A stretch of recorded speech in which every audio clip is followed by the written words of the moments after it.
Ladies and gentlemen, welcome to Development Economics, and today is the third lesson and it's titled Assessing the MDGs 2015. We've done two sessions already and we've gotten to the third session under Development Economics, and today's title is, the subject is Development Economics and the topic for discussion is Assessing the MDGs. The outline is very simple. We're going to go through each of the MDGs, then look at the weaknesses and the successes, and then make some recommendations or look at some views that has been published. All right. The name is H. Kwame Afaglo. MDG is Millennium Development Goals. It was established by the United Nations, made up, that was agreed by 189 countries of member countries, UN member countries. So it was an ambitious, or it was a goal that was set, but some say it was ambitious, but some say it wasn't ambitious enough. So we'll look at it carefully. The first goal, which is related to development economics, we keep saying that development is not got to do with having high GDP that hasn't got a trickle-down effect, or high GNI that hasn't got a trickle-down effect. We did in our previous discussion say GDP is gross domestic product and GNI is gross national income. So then it was targeted that by the year 2015, they would have achieved most of these targets. And these targets are measurable, by the ways. Okay, so which is the first one? Is eradicate poverty. In that, we have subsection reduce by half the people living on less than $1 a day. Then the other bit is reduce by half people who suffer from hunger. Interestingly, the outcome by 2015 was positive. It means that it was successful. The measurement they used was from 1990 to 2015. Meanwhile, the initiative was established in 2000, rather, the year 2000. Okay. Meanwhile, they started the measurement from the year 1990. The reason being that UN has had other discussions, previous discussions, and previous measures that was tailoring up to 1990. So they just picked it up from there so that they can have a continuum. All right. In 1990, it's reported that those people living under $1.25 a day in the world globally were 2 billion people. Don't forget that in 1990, the world population might have been about 5 billion. All right. So then, in 2015, the number of those who are living under or under $1.25 a day were 836 million. So it means that they have reduced more than half those who are living poor or abject poor. Okay.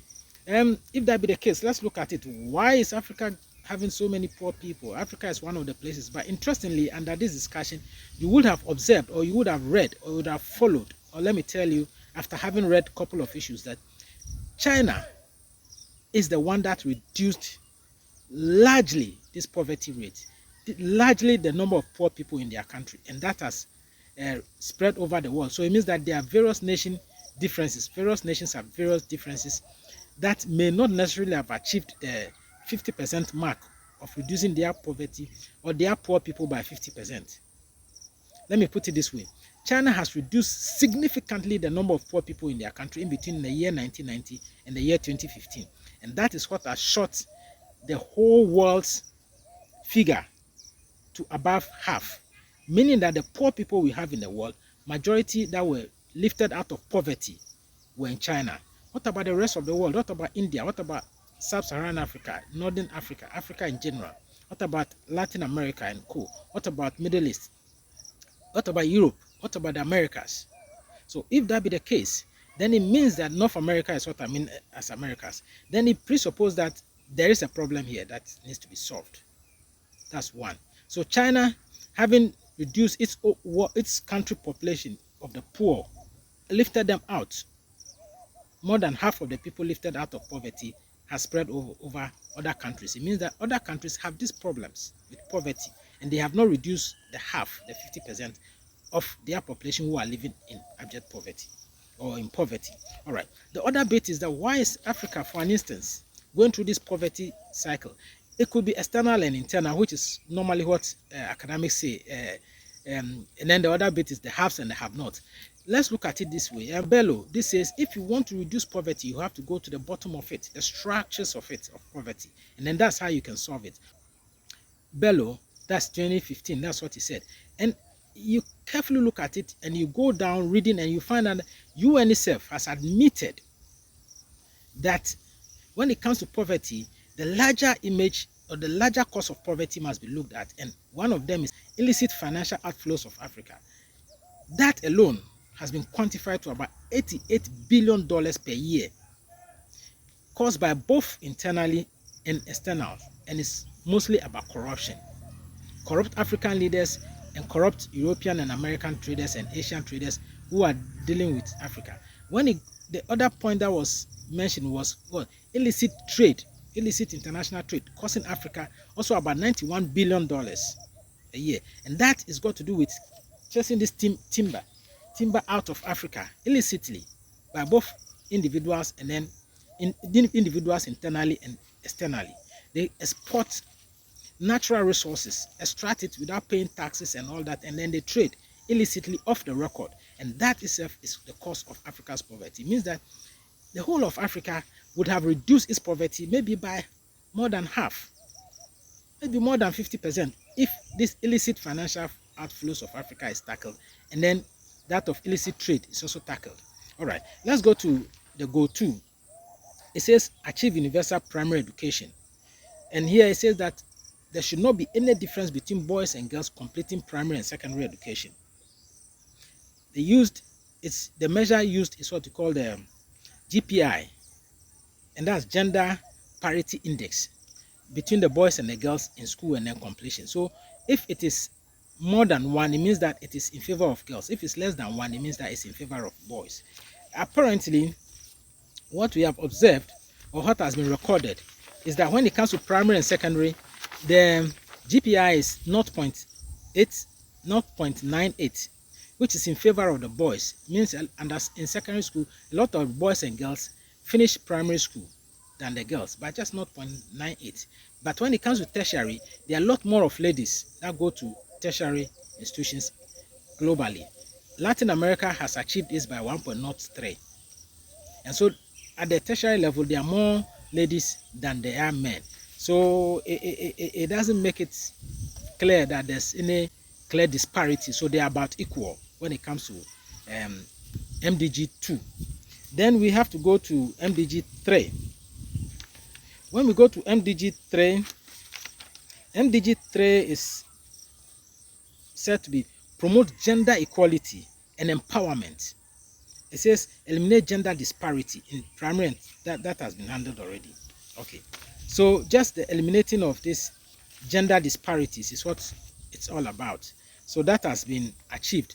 I mean, apparently there are more, about 91% of the world primary school going children and secondary school going children are literate, can read and write in the language that they are taught, unlike before. However, about 51 million in Africa are still lagging behind. Of the 51 million, 33 million are in Africa, are girls rather, in Africa, who are not literate enough, who are lagging behind. They're out of school. India has got about 33% of this whole illiterate population, and that has to be addressed by India, and they would have to look at policies to sort out that. Let's go to MDG 4. It says reduce child mortality. That's reduce children who die under 5 by 2/3.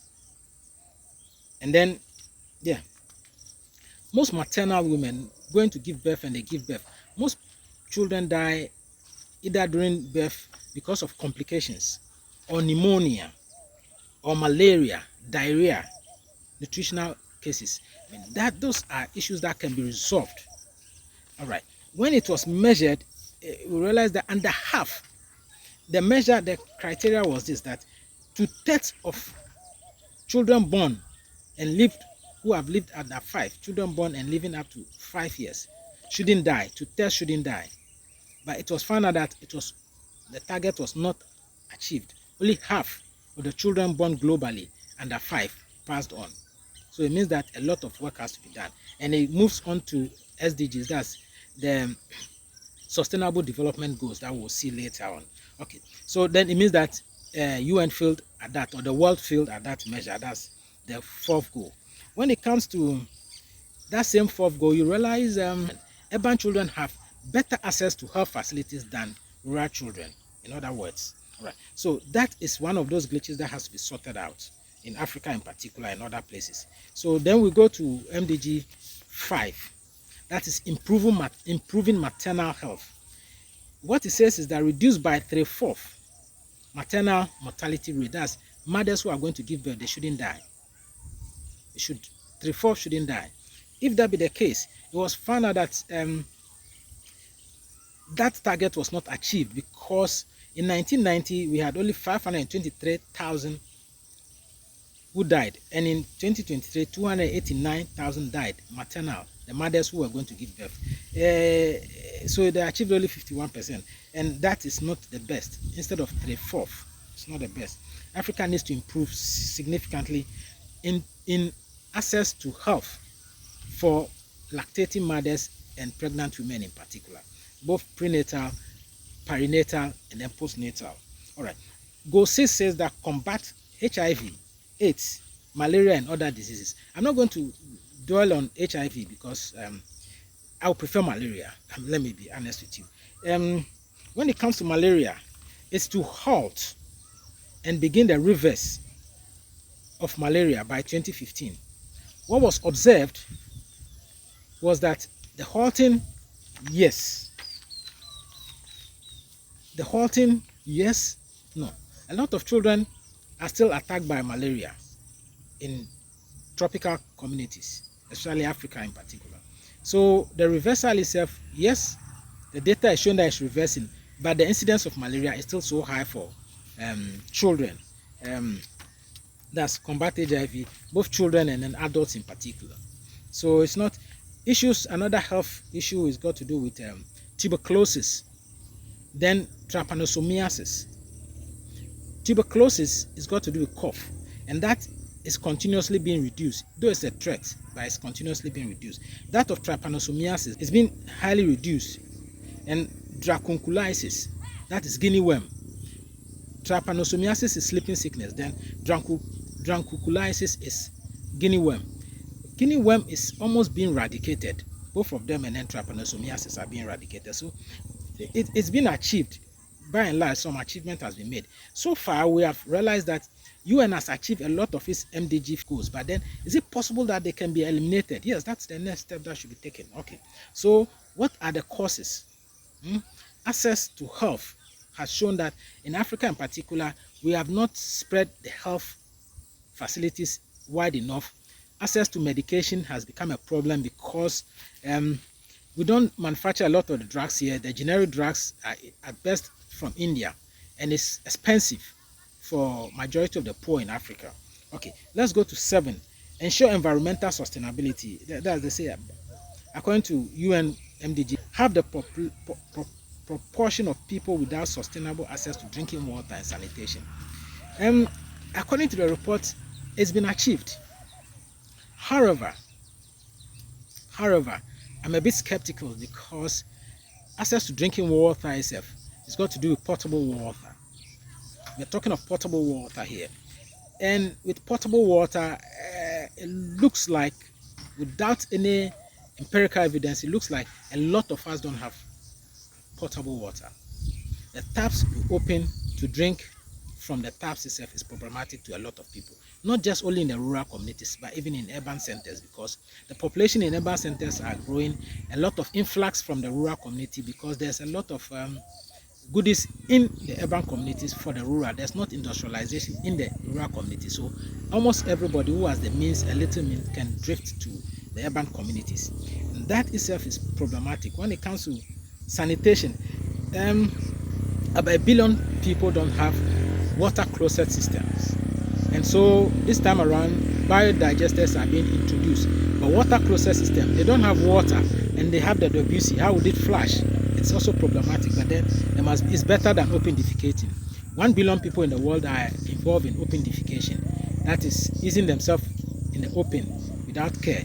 The last bit, nobody should tell us that has been it's not been successful enough, but it's inched into some success because the numbers has been reduced from 2.5 billion that were involved in open defecation in 1990 has reduced to 1 billion. All right, then we go to development. That's the 8th one. Develop global partnership with the developing countries. Here, there are various criteria here. It's the pharmaceuticals, the generic one which I've mentioned, that it is out of reach of the poor in Africa because we don't have generic licenses. The big pharma are not giving a license for a lot of pharmacopoeia, for a lot of pharmacies to produce, and even they are producing, they would have to pay the giant pharmaceuticals. So maybe African pharmacopoeia is also another thing that has to be looked at if it's got efficacy. The one that interests me most under SDG 8 is got to do with developed countries should partner with developing countries to solve this problem of unemployment, youth unemployment, so the youth can have decent jobs. That has been eluding Africa for some time, making the MDG 2015 a bit questionable there. These are just the views of MDG. There are a couple of them that if you read more, you'll find. However, this is just to introduce you to it and then give you an idea of how Africa is thinking, how others are thinking when it comes to development economics, especially the first one, to eradicate poverty by half. And we are saying the major constraints with poverty reduction is illicit financial outflows of Africa and illicit trade out of Africa. If that is sorted out, maybe a quarter of Africans would be lifted out of poverty and will be living on about $2 a day. That reminds me, if UN specs poverty at $1.25, is it ambitious enough, or would $2 be ambitious? It's a question. The name is H. Kwame Afaglu. Thank you.